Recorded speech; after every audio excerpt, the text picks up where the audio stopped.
इस वक्त की बड़ी खबर आपको गुरुग्राम से बता रहे, जहां संत श्री आसाराम बापू जी द्वारा प्रेरित युवा सेवा संघ दिल्ली व गुरुग्राम के सैकड़ों युवाओं ने कार्तिक पूर्णिमा, देव दिवाली व श्री गुरु नानक जयंती के पावन पर्व के उपलक्ष्य में गुरुग्राम में भव्य शोभा यात्रा निकाली। यात्रा में फ्लैक्स होल्डिंग के माध्यम से लोगों को भारतीय संस्कृति, त्योहारों का महत्व, आध्यात्मिक ज्ञान और आत्म साक्षात्कार की महिमा और संतों के महत्व के बारे में बताया गया। पूज्य बापू जी के हरिनाम संकीर्तन में झूमते हजारों साधकों का कई किलोमीटर लंबा कारवां दोपहर 2 बजे सेक्टर 12A स्थित संत श्री आसाराम जी आश्रम से प्रारंभ होकर गुरु Dronacharya college sector 4-7 circle, new colony मोड़, सोहना चौक मोड़, गुरुद्वारा, बस स्टैंड चौक, ओल्ड दिल्ली रोड होते हुए श्री संत श्री आसाराम जी बापू आश्रम सेक्टर 12A पहुंचा। हजारों भक्तों और वाहनों का काफिला देखते बनता था। यात्रा का नेतृत्व अहमदाबाद आश्रम से आए बापूजी के कृपा पात्र शिष्य श्री रामा भाई ने किया। यात्रा में पूज्य बापूजी प्रेरित संस्थाओं जैसे अखिल भारतीय महिला मंडल, युवा सेवा संघ, ऋषि प्रसाद, बाल संस्कार आदि द्वारा निर्मित सुसज्जित झांकियां लोगों में विशेष आकर्षण का केंद्र रही। पूज्य बापूजी की भव्य आरती के साथ शोभा यात्रा पूर्ण हुई। सभी भक्तों ने पूज्य बापूजी से एक ही भावपूर्ण प्रार्थना की, प्रभु जी बड़े दिन बीते, आपके दर्शन सत्संग बिना, अब जल्दी आओ, आश्रम आ जाओ, व्यासपीठ पर विराजो, सत्संग वर्षा करो, हमारे नयन आपके दर्शन को, कान सत्संग अमृत को और आत्मा आपके प्रेमानंद वर्षा को तरस रहे हैं। भव्य शोभा यात्रा में लोगों की भागीदारी देखकर ऐसा लगा कि जैसे पिछले 7 वर्षों से पेड मीडिया का लगातार कुप्रचार साधकों की अटूट श्रद्धा और सेवा भावना के आगे बहुत ही बौना रह गया। वहीं मीडिया से बातचीत में पूज्य बापूजी के साधकों ने सरकार व न्यायपालिका के क्रियाकलापों के प्रति विशेष असंतुष्टि जाहिर की। साधकों ने बताया कि एक तरफ जहां आरोपी ईसाई बिशप मुस्लिम मौलवियों को न्यायपालिका एक ही दिन में जमानत दे देती है, वहीं पूज्य बापूजी को पिछले 10 वर्षों से एक बेल तक नहीं दी गई। 40 वर्ष के बुजुर्ग हिंदू संत के साथ यह न्याय मानवाधिकार उल्लंघन की प्रकाष्ठा है।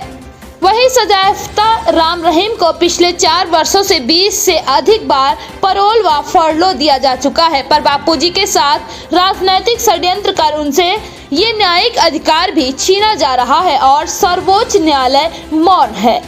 कई साधकों का कहना था कि भारत का एक इकलौता केस है जिसमें मेडिकल आधार पर यौन उत्पीड़न का एक भी सबूत नहीं होने के बावजूद एक हिंदू संत का निरंतर 10 वर्षों से उत्पीड़न हो रहा है। निसंदेह कि यह कालांतर में भारतीय न्याय व्यवस्था पर काला धब्बे के रूप में जाना जाएगा। मैं रामा भाई संत श्री आसाराम जी आश्रम से, और आज यहाँ पे गुड़गांव में हम लोग की हरिनाम संकीर्तन यात्रा आज निकल रही है देव दिवाली के उपलक्ष्य में, और जो है कार्तिक पूर्णिमा पे, क्योंकि यहाँ पर 1 महीना से लगातार जो है प्रभात फेरी निकलती है, सब जगहों पर निकलती है। देशभर में जितने भी बापू जी के साधक हैं सभी प्रभात फेरी निकालते हैं, और जिसकी पूर्णाहुति कल हरिद्वार में भी है, लेकिन उसके पहले आज यहाँ पर हरिनाम कीर्तन यात्रा है। एक तो ये है, दूसरी बात ये भी है कि हम जो है 10 वर्षों से अपने गुरुदेव का इंतजार कर रहे हैं। 10 वर्ष हो गए, बापूजी निर्दोष हैं, और निर्दोष होते हुए भी एक दिन को ना तो उनको फरलो मिली है और ना ही उनको पैरोल मिली है। जो उनका अधिकार है, संवैधानिक अधिकार है, उससे भी उनको वंचित रखा गया है। बोलते हैं कानून सभी के लिए बराबर है, लेकिन अगर सभी के लिए बराबर है तो कानून दिखना भी चाहिए। एक व्यक्ति के लिए कानून अलग है, दूसरे व्यक्ति के लिए कानून अलग है, तीसरे व्यक्ति के लिए कानून अलग है।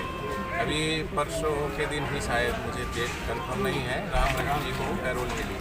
हमें कोई विरोध नहीं है कि पैरोल क्यों मिली, मिलना ही चाहिए, लेकिन हम ये कहते हैं कि जिन पर चार्ज फ्रेम हैं और इस देश में बड़े बड़े भ्रष्टाचार करने वाले नेताओं को, अभिनेताओं को और आतंकवादियों के लिए, उग्रवादियों के लिए 12 बजे जेल खुल जाती है, उनके लिए सब कुछ हो जाता है। बापूजी ने ऐसा कौन सा गुनाह कर दिया है?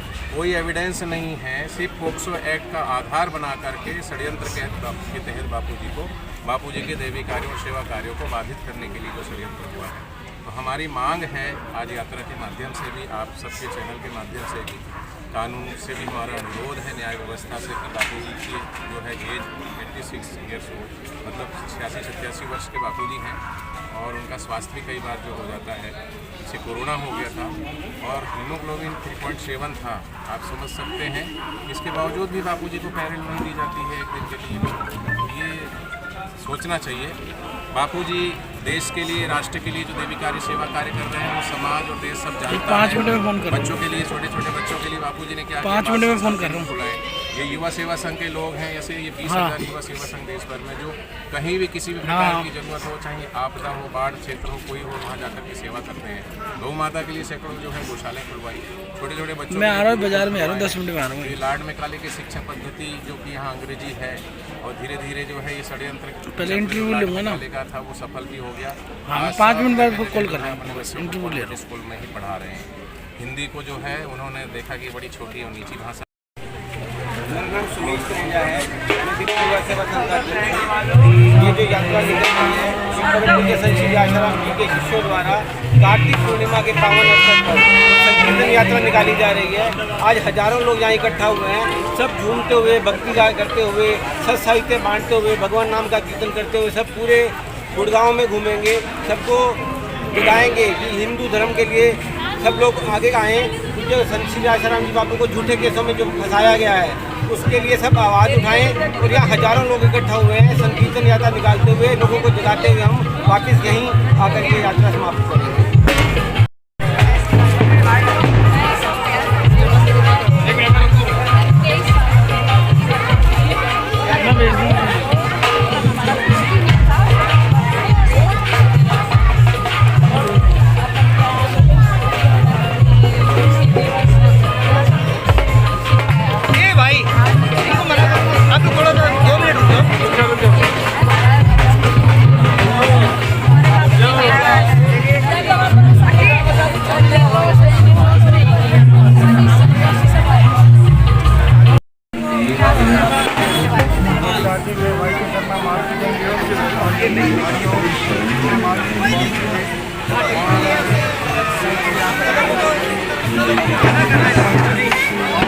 आज हमारे